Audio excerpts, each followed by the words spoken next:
Como surgiu a filosofia? Para responder essa pergunta, a gente tem que pensar sobre o contexto histórico, cultural, que permitiu que essa expressão cultural surgisse na Grécia Antiga. E aí a gente tem que voltar aos séculos VIII até o VI a.C., que nesse período, nesse momento histórico na Grécia, aconteceram algumas coisas que permitiram, que criaram um terreno fértil para que a filosofia acontecesse e fosse desenvolvida e começasse a sua história ali naquele momento. Uma das coisas que acontece, que mudam o funcionamento daquela sociedade durante esse período, é o uso da moeda.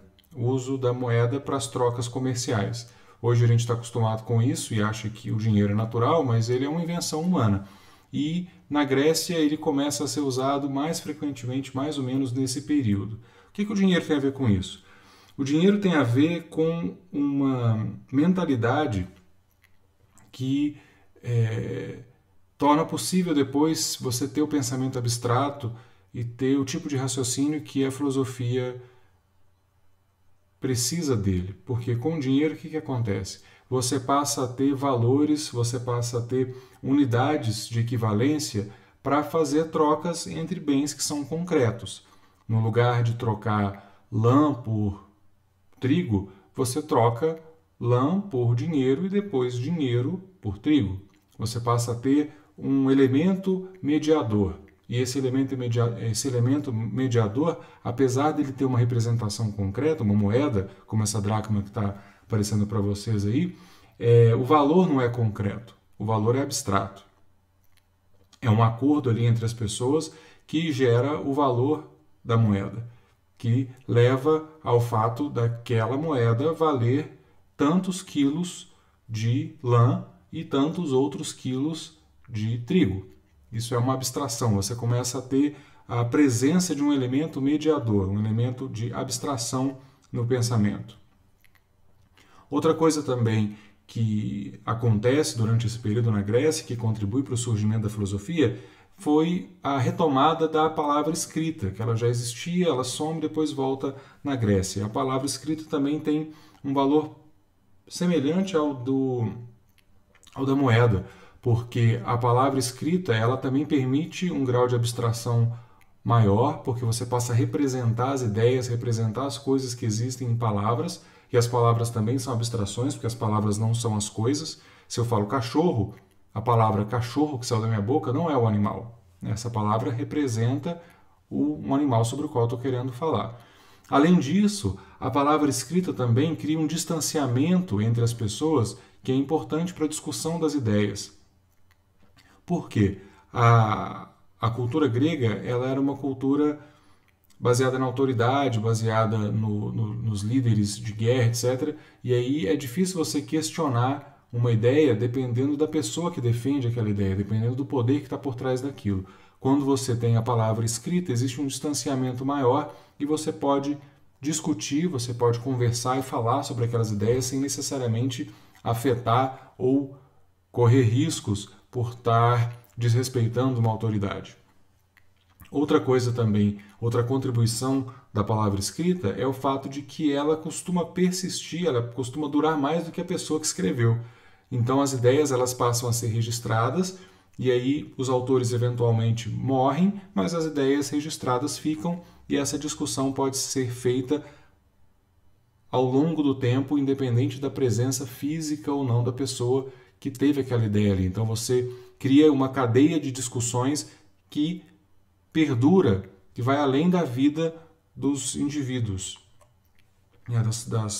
dos pensadores individuais.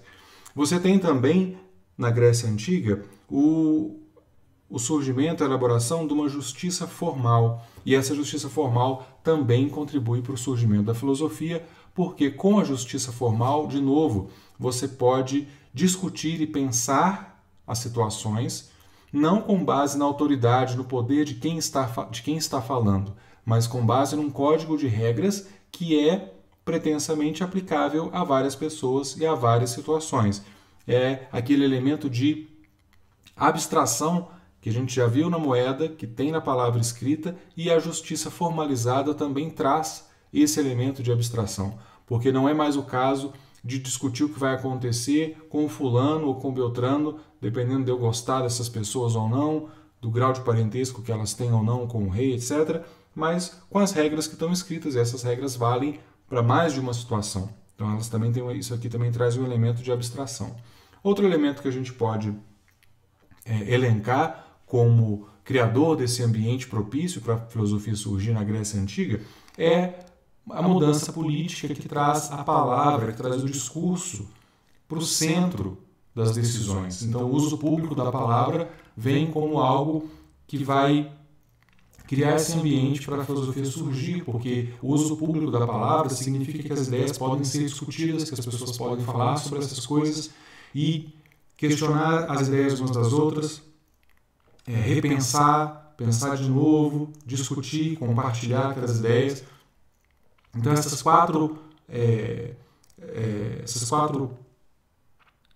ocorrências, esses quatro elementos culturais, a moeda, a palavra escrita, a justiça formalizada, o uso público da palavra, tudo isso contribui para o surgimento da filosofia, porque todas essas criações humanas, elas têm em comum a abstração, o pensamento abstrato, uma pretensão de universalidade e uma possibilidade de questionamento e de discussão. A palavra política, que vem nesse elemento do uso público da palavra, ela tem vários elementos e vários aspectos que a diferenciam da palavra mítica, que era o uso mais comum da palavra antes da democracia grega e antes da filosofia se tornar uma prática mais comum, mais aceita. A palavra mítica, e quando eu falo de palavra mítica, eu estou falando da palavra dos mitos, do pensamento mítico, das ideias que têm mais a ver com a religião, para explicar a realidade e tal, ela é uma palavra mágica. É uma palavra que, ao ser proferida, ela cria realidade. Então, ela é criadora de realidade. Você conta o mito não só para transmitir uma história, mas para garantir que aquilo está acontecendo e que as coisas acontecem e aconteceram daquele jeito. Enquanto a palavra política, ela pretende ser racional, ela não pretende ser mágica. Ela pretende trazer à tona um raciocínio que é o raciocínio da pessoa que está falando, mas aquilo não cria realidade. Ela pensa sobre a realidade. A palavra mítica, ela não é humana, ela não é de autoria do ser humano. A palavra mítica, ela é divina. Os poetas, cantores, os aedos que cantavam os mitos na Grécia Antiga, eles não tinham autoria dos mitos. Os mitos eram histórias que os deuses revelavam para algumas pessoas e essas pessoas traziam para a sua comunidade. Então a origem dela é divina.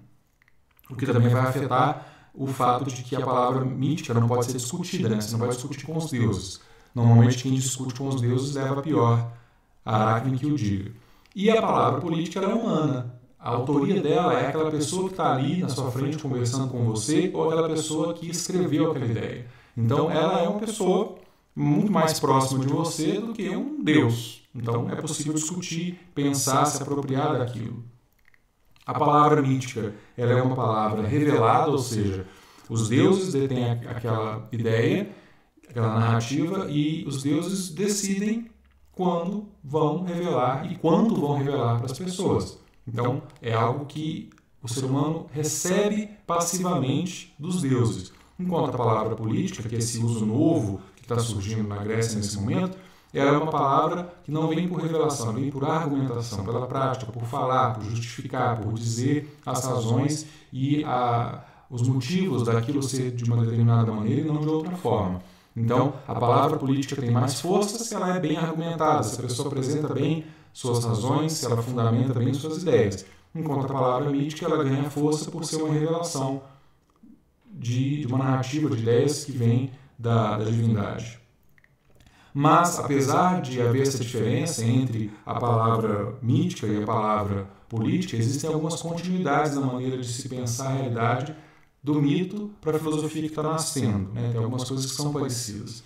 Por exemplo, na mitologia grega, você tem a ideia de que Gaia, a Terra, ela dá origem ao céu e ao mar por separação, por segregação, ou seja, surgem novos elementos por meio da separação de elementos existentes.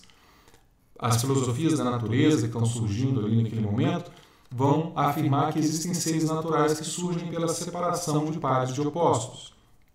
Vários pensadores trazem ideias assim, como, por exemplo, Empédocles e outros. Outra ideia que está no mito e que também se repete de uma maneira diferente na filosofia que está surgindo é a ideia de que a união de Gaia, Terra, e Urano, céu, dá origem a vários outros deuses. Então a cosmogonia toda é contada a partir dessas separações e uniões. A filosofia nascente também vai defender a ideia de que a união dos opostos também causa mudanças no mundo. A união de elementos traz transformações. E aí tem Heráclito, tem o próprio Empédocles e outros pensadores. Então, essas ideias de que separações de elementos e uniões de elementos trazem a origem das coisas que existem. Então, essa é uma forma de pensar que já está no mito. É por isso que faz sentido dizer que já existe racionalidade no mito e também que ainda existe um resquício de pensamento mítico na filosofia que está surgindo. Não tem um corte claro, daqui para trás é mito, daqui para frente é filosofia.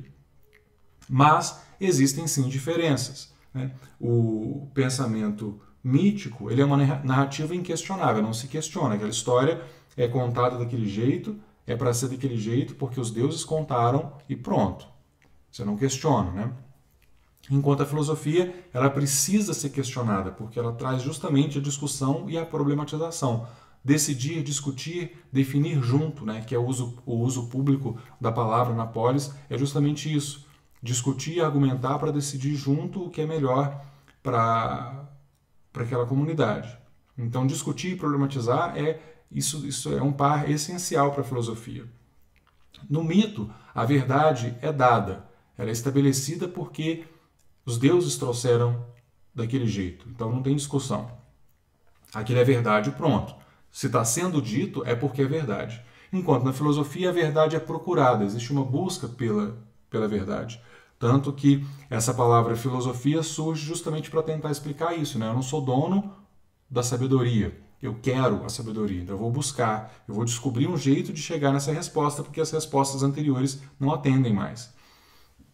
O mito traz uma explicação sobrenatural, as relações sociais, a natureza, a realidade toda existe porque é algo que está fora dessa natureza, algo que está fora dessa comunidade, deu origem a isso.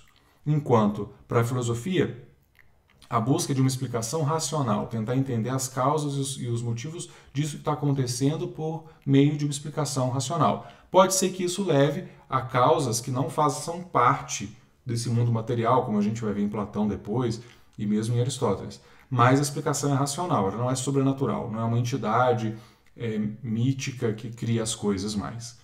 Para o mito, o que é valorizado é a autoridade e a virtude. Então, você tem os deuses e os semideuses como autoridades, aqueles que podem fazer, que podem falar, que podem fazer as coisas, porque eles têm esse poder inato neles, né? E a virtude é valorizada. Você nasce com certos dons.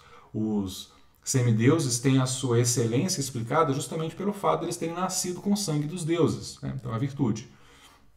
Enquanto isso, a filosofia vai valorizar a busca da coerência interna do argumento, definições rigorosas dos conceitos. Então, que o discurso, que a fala, que o raciocínio, ele seja bem construído. Não interessa quem está dizendo, não interessa a autoridade de quem está falando. Se a pessoa falar um monte de coisa sem pé nem cabeça, isso não vai ter nenhum valor para a filosofia. E a filosofia não é algo que eu nasço, né, como a virtude seria no pensamento mítico, porque é algo que é buscado, não está dado de antemão. A mitologia vai trabalhar com alegorias, com simbologias, com analogias, né, com aproximações. Então, para explicar por que existem aranhas, né, que tecem teias no mundo, eu vou contar a história da Aracne, que era uma mulher, que era tecelã, né, eu vou aproximando as histórias, essas imagens daquilo que eu quero explicar. Já A filosofia não. A filosofia vai trabalhar com o pensamento abstrato. Abstrair significa separar. Então são coisas que não estão diretamente conectadas com aquilo que está sendo explicado, como o fato que eu havia dito lá no começo da exposição do dinheiro e da palavra escrita, né, terem contribuído. Isso tem muito a ver com o pensamento abstrato. Por quê? O número 1, o número 2, a palavra cachorro que eu citei, elas não têm realidade concreta. Elas têm uma realidade separada dessa realidade concreta. O número 1, o número 2 não saem andando por aí, né? São construções racionais para explicar a realidade. E são construções racionais que a gente usa para entender e para relacionar as coisas, né? Então, se 5 quilos de trigo custam 3 dracmas, isso eu estou chutando um valor completamente aleatório, e 10 quilos de trigo também valem 3 dracmas, eu estou colocando como equivalente 5 quilos de uma coisa com 10 de outra e dizendo que elas valem a mesma coisa. E se eu posso me vestir com a lã, não posso comer a lã. Se eu posso comer o trigo, não posso me vestir com ele. Então são coisas que têm valores diferentes, mas eu coloco numa equivalência pelo pensamento abstrato, valem 3 dracmas. O pensamento abstrato ele pode extrapolar certos limites que existem na realidade física e ele permite que o pensamento se debruce sobre essa realidade e, em última instância, que é uma das aspirações que a filosofia faz, ela permite que o pensamento pense sobre o próprio pensamento. E então, essas breves ideias sobre a origem da filosofia têm também como intenção mostrar que a filosofia não surge do nada, ela não surge espontaneamente, ela vem de uma tradição de pensamento que passa pelo pensamento mítico, então tem semelhanças, tem diferenças, e também passa por romper com essa maneira mítica de pensar a partir de um contexto histórico e cultural que é favorável para isso, com o pensamento abstrato já permeando a economia, com a moeda, já permeando as trocas intelectuais com a escrita, já permeando as relações jurídicas, né, com a lei escrita e tal, e também permeando o mundo político com a valorização do discurso e do uso público da palavra.